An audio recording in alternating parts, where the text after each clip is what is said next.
Nous sommes là pour vous informer. Vous informer, c'est notre devoir. Messieurs, dames, bonjour, bienvenue dans ce nouveau numéro de Parlons-en, une émission sociopolitique présentée par Doriana, la fille intelligente.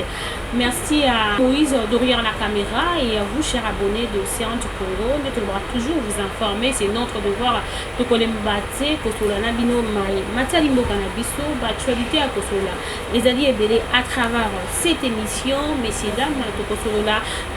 Maï Matsali, député Daniel Safou, mon père député Oyo, population à voter ou peut-être par recommander que Monindenge a finga qui voisin nae ou et ça qui passe et que Monindenge a sengi bolim bispe à reconnaître président de la République Félix Antoine Tshisekedi du Kola Mokonzi Mboka to kosola maibele à travers cette émission Maïmatali Bunagana Maïmatali cohésion nationale au bail député bail autorité to bayi politique balobi basangana pona koluka kimia na Maïmatali mboka na biso to ko bengana ennemi a ko bundisa biso bayi rwandais et à travers cette émission nazali ngamo côté nazali na mona mboka Kabuya na ende to kosola Maïmatali mboka na biso. Je dis bonjour et bienvenue mon mboka. Mbote maman Doriana. Bonne santé. Oui, santé bien. Merci beaucoup mon mboka Kabuya, l'homme puissant au bateau belé. Faut pas que ça va Moussakoli. Moussakolia, oh bateau belé bayebi, tu es toujours derrière la caméra au film bah belé maman océan appel au là mais aujourd'hui tout le monde nous a dit que ça analyse. Maintenant on peut pas se poser la question pourquoi au boîtier d'abord pas il y a comment ça la analyse au bois qui n'a pas caméra. Bon, d'abord qui caméra était toute fois dans le banane merci na maman océan. Pour nous poser question le but qui va nous lobby na pourquoi qui caméra était toujours dans la caméra mais où ils ont la formation à maman océan fouiller à maman océan à pour monter déjà le bas qui moi na bolingato za la limiter la caméra. Na kolinga pe lobby to lobby pour na mono lobby la pour na mboka na o ndele le bomoni Kabuya o boyeba ki na zape na caméra na zape pour na ko lobby la pour na mboka na d'abord ki caméra. Merci beaucoup Kabuya, l'homme plusieurs techniques na sima caméra et puis à représenter mais oza ko banga te mon mboka to ebi ete ba to belé ba saka ba analyse les exemple ya maman Ostea ba pono mimenga mingi bazara menoncer surtout na lio ozo kende ba vérité mutu ozo bimisa. Est-ce que oza ko banga te peut-être demain ba robenga yo ba ko menoncer yo to ndimi vraiment au même au accepter ligne wana. Merci maman Doriana plutôt na question à poser ngato lobaka la langage moko boyo et wa ba kritika la ba na pona Congo to konzima to kufa mabene na kufa so na zui mwasi ya moto to mabene na kufa so ki na yibe eloko moto mais pona koloba pona Congo na konzima na kufa puis na koloba soko zo loba vérité pona mboka mabe ko komelote. Et que ma belle on a vu Pierrot Loire aujourd'hui il paraît Azol le très haut mais les loba comme l'exilé politique les a belé aujourd'hui tout le monde le président Martin Fayulu a kolobela na ba exilé politique to ba journaliste au bazako kanga bango a tu kolobela lors il y a une émission lors il y a interview a ko senga te makambo anesila c'est que ça na ba journaliste au ba koloba solo ba koloba ba ko kanga bango mais yo on dit ok deka na ngambo wana olobi soki ozoba makambo mboka mabe kokomati po parce que nazoloba vérité mpona mboka nanga mabe soki ezalaki na bandeko kobuka lokuta mais ntango nazoloba vérité mpona mboka nanga nayebi mvuluzi epi nzambe azali na likolo akotambwisanga oyo nyonso koya kolukanga na butu to na moi akomonanga te. Merci beaucoup. Nous continuons avec cette émission. Messieurs, dames, restez branchés à la chaîne. Vous ne serez jamais déçus à travers nos émissions. Toqué dans l'actualité. Je crois que Bato va poser beaucoup de questions par rapport à Kabuya. L'homme a plusieurs techniques. Il est toujours derrière la caméra. À Zapewana pour la analyse.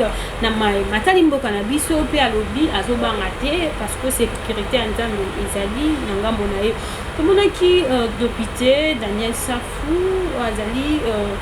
Molobeli à peuple, entre guillemets, l'Assemblée nationale, pour finga, toko c'est la menace de mort, na moko, il y a des voisins naé, après que ça peut électeur, parce qu'il y a des électeurs à voter équipé, et aujourd'hui, tout le monde Assemblée nationale est levée là qui en gros et à reconnaître un gros puis à Sengi Bolim ici et à reconnaître président de la République Félix Antoine Tshisekedi dit tout le monde appelle n'est pas critique à président mais par rapport à en gros à reconnaître tant que le monde en mboka analyse Nino Sali na makambo Daniel Safou. Maman Doriane eza pasi mingi na Congo tant que tozomona ba autorité to ba kambi lokola ba Daniel Saf nini o lelo Daniel Saf o ya kolakisa na biso ba peuple o to tindaki na Assemblée nationale nini o Daniel Saf a conseillé to courage ni a kopesa biso soit disant ce qui m'a pona mango en 2023 bazolo de kosalama so salami biso ba peuple congolais to pesa sous Daniel Saf maboko eza buzo ba soki lelo Daniel Saf a kosenga pardon puis banzimie mutu le roi Daniel Saf ça mutu moko bonde ba to uta ko il faut ba longole immunité ba kanga ya ça la prison. Mais moi, je le besoin de immunité, à la Cour de cassation va recevoir. Donc, ils ont été enlever l'immunité pour affingi mout. Pour Nawana. Mais ça vous zoba. Pour ceux qui vont mourir, ils vont lelo, balo babongo. Bon, ils ont un caractère peu à bamboso angwa. Pour bangono, ça passe na bangoka andenge moko. Koloba keza ma bête, umutazo finga mutu bêtise. Une autorité à moka fini mutu bêtise. Maman Dorian, tous autant tambolora na balabala ndio tambolora pas au fini mutu bêtise et ko kutelo ndenge ni. Mais mutu le roi Daniel c'est ça autorité à mboka. Au peuple congolais ba voter qui to tinda ki na Assemblée nationale pour akende ko lobela biso. Tala lelo Daniel c'est felo ka sali ba peuple congolais fini mutu bêtise et puis asuki wana ta lobi ke na ko luka na somba ta maladie ya 200 francs na bwa ke la mutu. Yebisanga mutu a bongo. Totika donc politique à mort à Congo et surtout moi na buzoba na maseki ba moso pe bazaka ndenge moko na bango yango koloba bongo pour le zali facha sali mabe kumisa ya tosala ki mabe po babikisa ndenge tangi koma fachi se yango babikisi ye lelo na Congo eza bongo.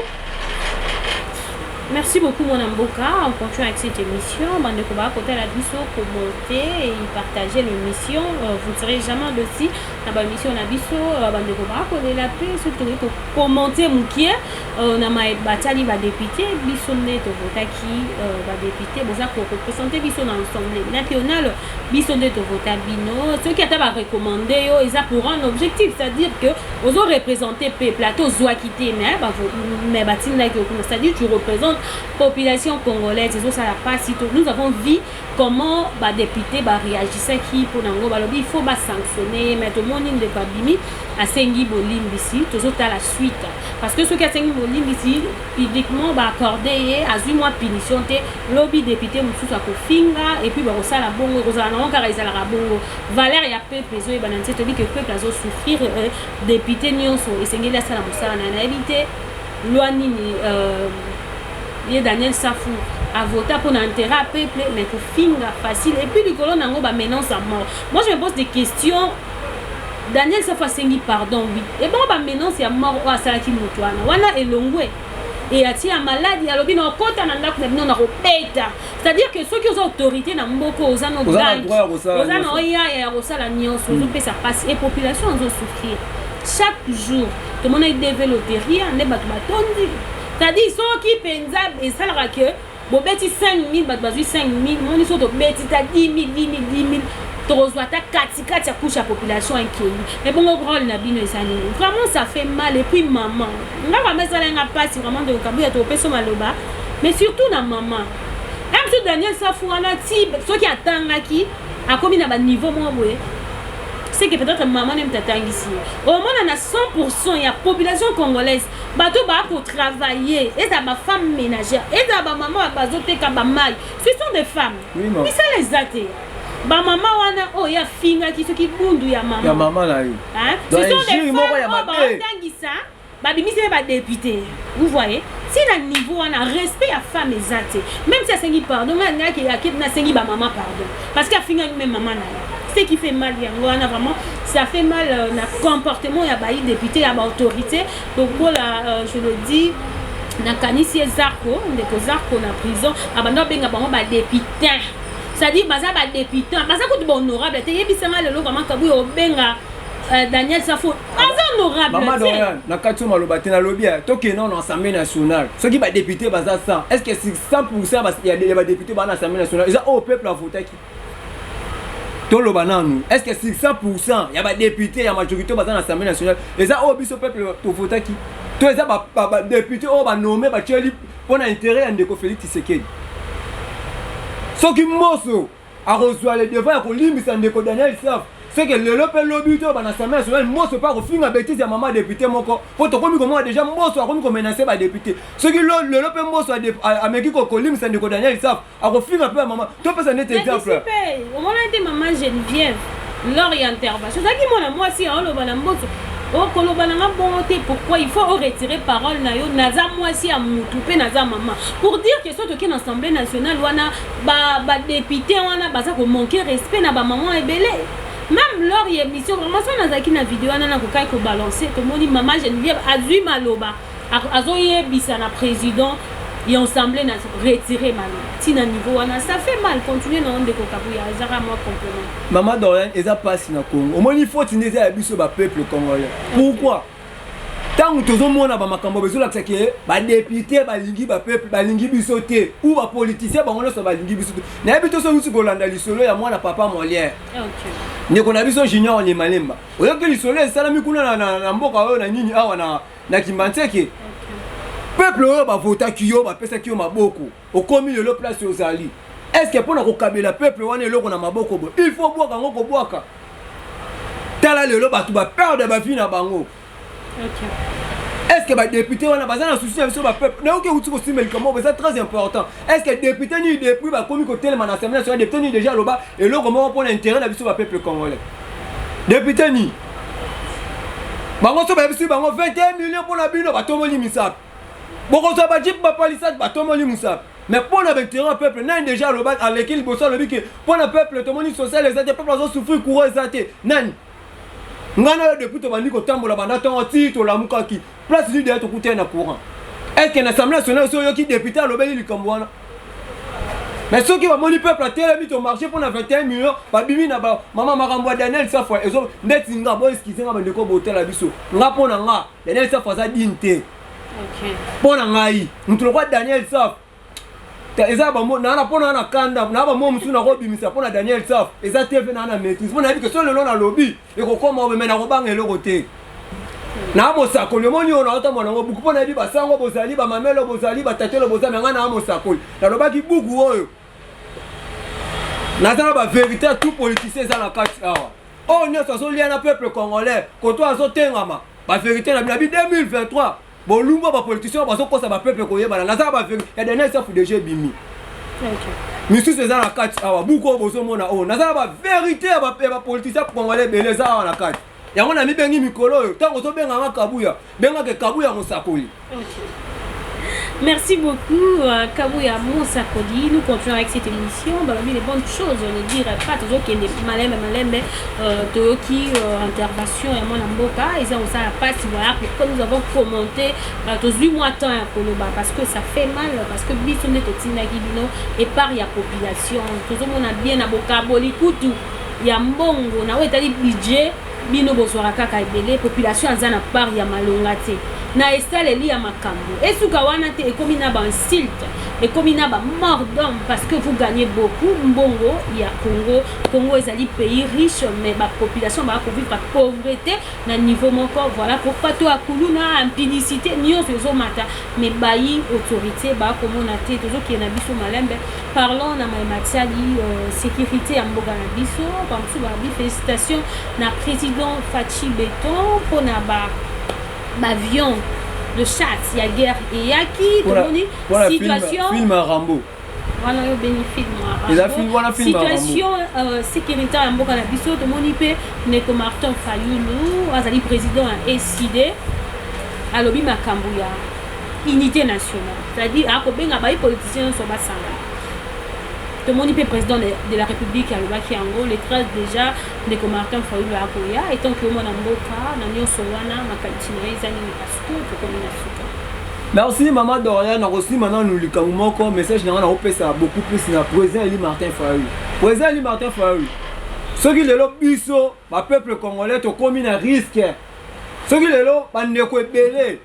bazan na prison. Ceux qui le bande ko belé bazan passas na makolo. Pourquoi? Pour totelemela ka kibokonzi ya ndeko Félix mais soki yo ozoyela biso idéologique ya koyebisa biso ke po komona kosangana bapapa na biso Martin Fayulu na Félix Tshisekedi eza tolobaki bazo reconnaître que Félix Tshisekedi aza mokonzi ezalaki eli par peuple alobi eza mpona intérêt ya population soki kimia Mama Dorian président eli Martin Fayulu akoki kofanda na Félix Mesa moko te ata na ndoto soki biso oyo toa bapetit peuple tozokoya ekosimba mpe te pour l'intérêt de la population te président il ne faut vendre esika moko na bapeuple congolais faut vendre esika moko na biso apesa litoi na ye epai na biso bapeuple congolais non que Félix Tshisekedi to Joseph Kabila soki lelo tokomi boye c'est grâce à Joseph Kabila. Est-ce que biso bapeuple congolais tofotaki soki président eli akondima fanda na Félix c'est que a reconnaître que Félix Tshisekedi azalaki voté en 2018 pour Félix Tshisekedi ti biso tobundamaka lelo ti tokóma na barisque lelo mpo tolobake azwa maponamité na 2018 biso ya 2018 tofota oui tofota président eli Martin Fayulu Madidi soki peut-être akopesa ata likanisi mosusu mpona makambo etali mboka sisava me akokoloba te ke unité nationale tofanda tosolola bango bakoki kosolola jamais na ndeko Félix Tshisekedi ekosimba te soki président Martin Fayulu Madidi asali bongo en tout cas vraiment président biso tolingaka yo biso le peuple congolais tolingaka yo tovota yo topola na mbula mpona yo toyebi ke yo moto oza plutôt président eli oyo tovota na 2018 mais jamais kofanda na Félix Tshisekedi na théâtre oyo Félix asalela biso oyo lelo azwi bafilme makambo eleka kala bazongiseli biso mpe peuple congolais tokoti na sentiment tozomona babebunaka na libéré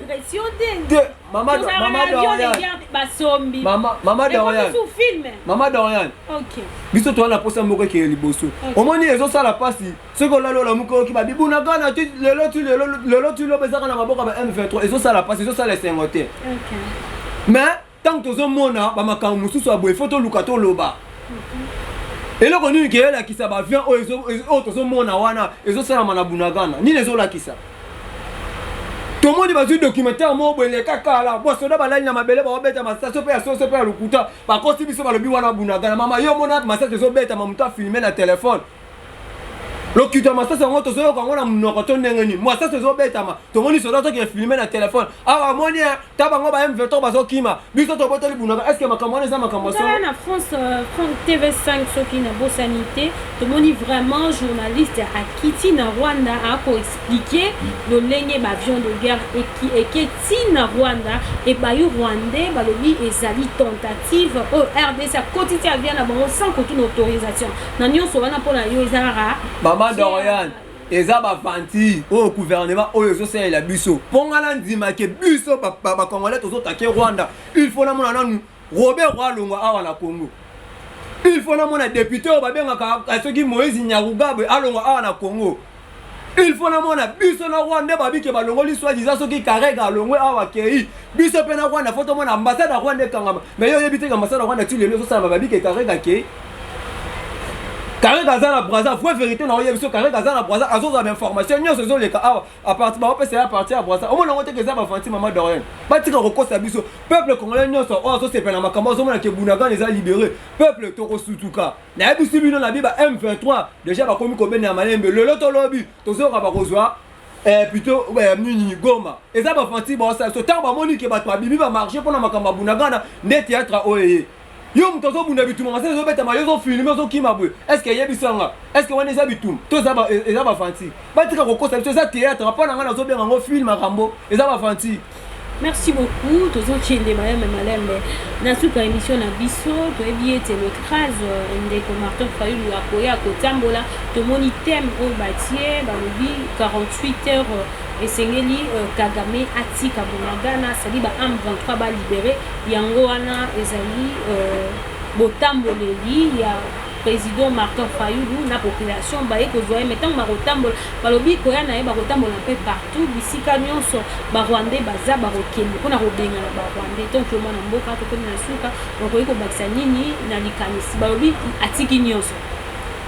botambola ezali kotambola na mikili ya bapaya akati aye juste po amoni ke kimi eza te na mboka esengeli kobenga na ba Rwandais yango wana bakotambola mpona koloba ete 48 heures